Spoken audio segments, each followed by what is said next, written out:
Warga, dokter biasanya identik dengan profesi yang mengobati orang sakit. Tapi apa jadinya nih kalau ada dokter yang pasiennya bukan orang sakit, melainkan lampu? Waladalah.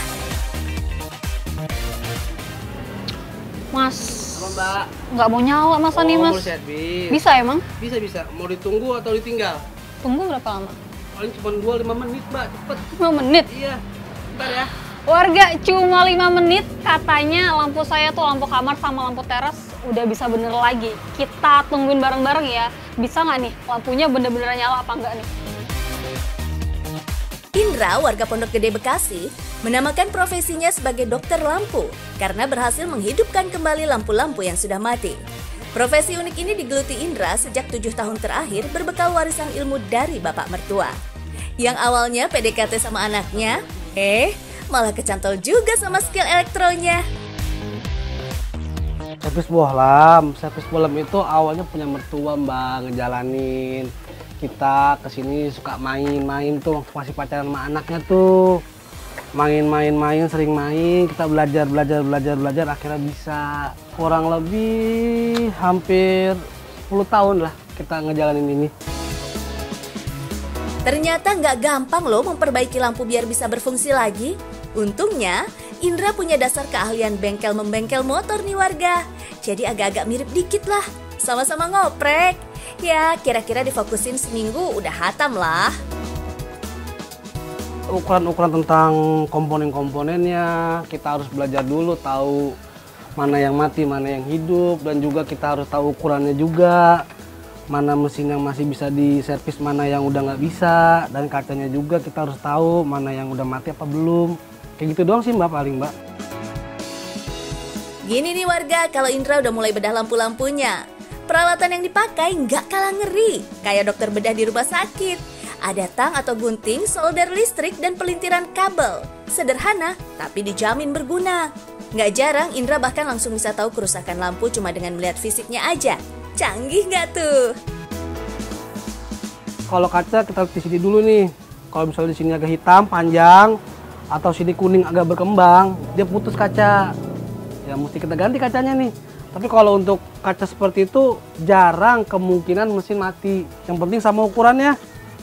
Ukurannya sama, warna-warna resistornya sama, kunci ngebenerin lampu itu. Yang terutama sih dari ini dulu sih ya, yang dilihat dari kaca rapi, nggak putus. Dari bentuknya masih bening, kita tes pakai multitester masih oke. Kita lihat dari mesinnya dulu, ada yang kebakar nggak. Nanti kalau memang ada yang kebakar, dari komponennya kita ganti lagi.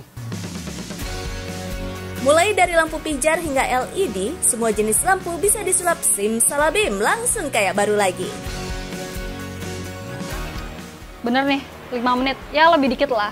Dengan modal 20.000, 2 lampu, ini lampu saya udah beres dua-duanya nih warga. Beda banget sama di e-commerce, di toko resminya tadi ada selisih sekitar 2-5 kali lipat lebih mahal dibanding lampu yang di servis sama dokter lampu ini. Dan ada juga garansinya 2 bulan untuk masing-masing lampu. Lumayan banget ya selisihnya, bisa buat makan siang. Makasih ya Mas dokter lampu. Sama-sama Mbak. Nah, buat warga yang mungkin masih ragu soal keamanan lampu bekas atau rekondisi, Indra sang dokter lampu berani menjamin nih, karena tetap mengikuti ketentuan yang berlaku. Tapi namanya rekondisi pasti nggak seawet lampu baru ya warga. Artinya, kemungkinan rusak kembali pasti ada.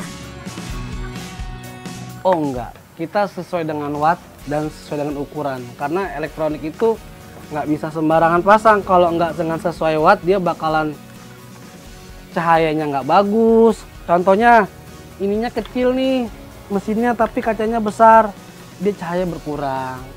Kalau mesinnya besar, ininya kecil, dia nggak bisa ditutup. Kayak gitu doang sih Mbak. Paling sesuai dengan ukurannya aja.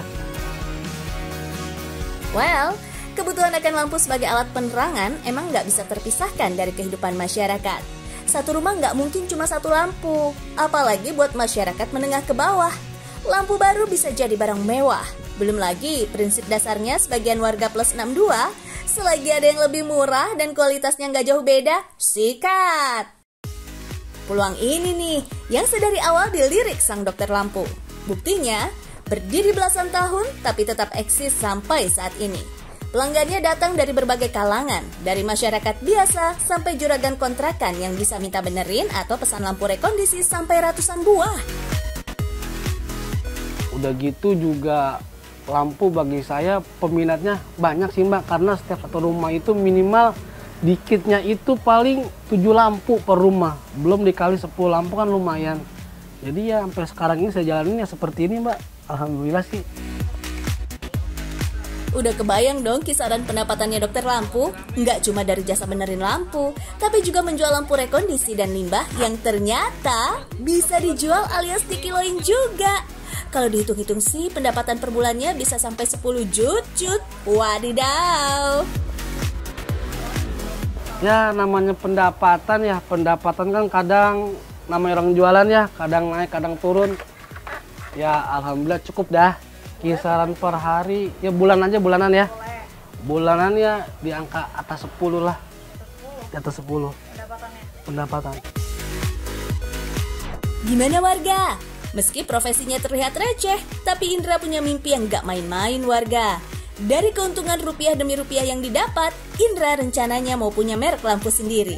Widih, ini sih dokter lampu profesional coming soon. Keren!